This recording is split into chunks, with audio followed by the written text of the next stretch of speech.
Olá, tudo bem? Aqui quem fala é Paulo Cruz. Eu sou professor de Filosofia e Sociologia no ensino público e privado aqui em São Paulo. Sou colunista da Gazeta do Povo e tenho falado, não raras vezes, sobre temas relacionados ao racismo no Brasil.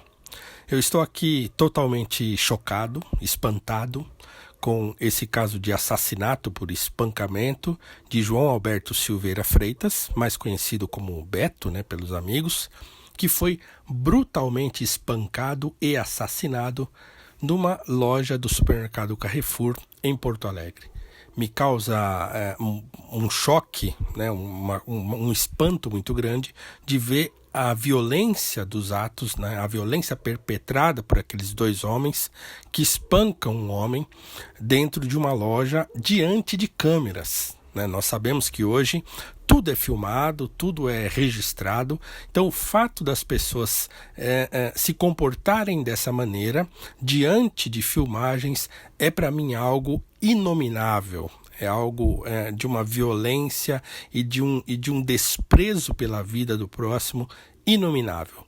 Então aqui fica aqui o meu repúdio e que essas pessoas sejam julgadas pelo rigor da lei, esses dois homens, e que eles sejam condenados com todo o rigor que a lei nos exige. No entanto, nós vivemos uma época de muito radicalismo, Então, de um lado, as pessoas tentam absolutizar o problema como um problema racial. Então, esse homem foi assassinado por ser negro. E, por outro lado, há pessoas, inclusive pessoas da mais alta, digamos assim, da mais alta instância da nossa vida social e política, o próprio vice-presidente, Hamilton Mourão, disse que não há racismo no Brasil. Então, quer dizer, os dois lados inflamados desse debate acabam tornando a compreensão dessa realidade brutal da vida brasileira muito mais complexa, muito mais complicada. Eu tenho dito que, claro, esse fato brutal, esse assassinato, pode ter sim motivações raciais? Pode, claro. Os homens podem ter agido com a intenção de assassinar aquele outro homem porque ele era negro? É óbvio que sim.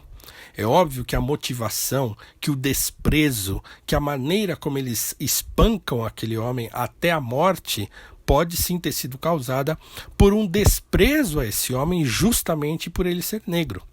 No entanto, essa é uma inferência nossa, é uma inferência baseada no histórico que nós temos aqui no nosso país. Então, quer dizer, eu não quero com isso, eu quero que você, ouvinte, me entenda, eu não quero diminuir o problema, eu não quero tornar o fato um fato, digamos assim, relativizado. Mas eu só queria refletir a respeito desse tipo de absolutização de um lado, como se fosse um caso flagrante de racismo, quando ele não está configurado de um ato racista que possa ser, por exemplo, colocado diante da lei. E também não, claro, dizer que o racismo não existe, que é um outro absurdo completo.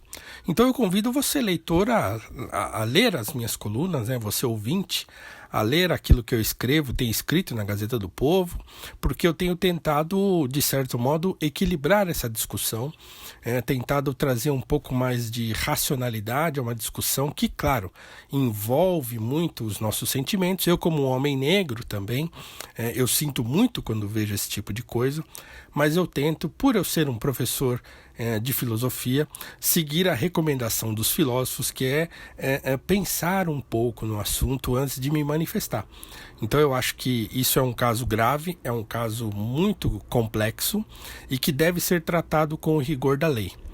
Mas antes de nós, digamos assim, sentenciarmos as pessoas nas redes sociais e nos jornais, enfim, como racistas porque cometeram um crime de assassinato, eu acho que nós devemos então procurar os fatos concretos e não só aquela narrativa que inflama tanto e que tem inflamado tanto a nossa sociedade, porque eu penso, modestamente, que isso não nos levará a um bom termo. Então que isso seja investigado, que o caso seja solucionado, que os criminosos sejam punidos e que, se o caso for mesmo e tiver sido mesmo um caso de motivações raciais, que isso também venha a público para que o nosso repúdio seja absoluto e completo. Muito obrigado e até mais.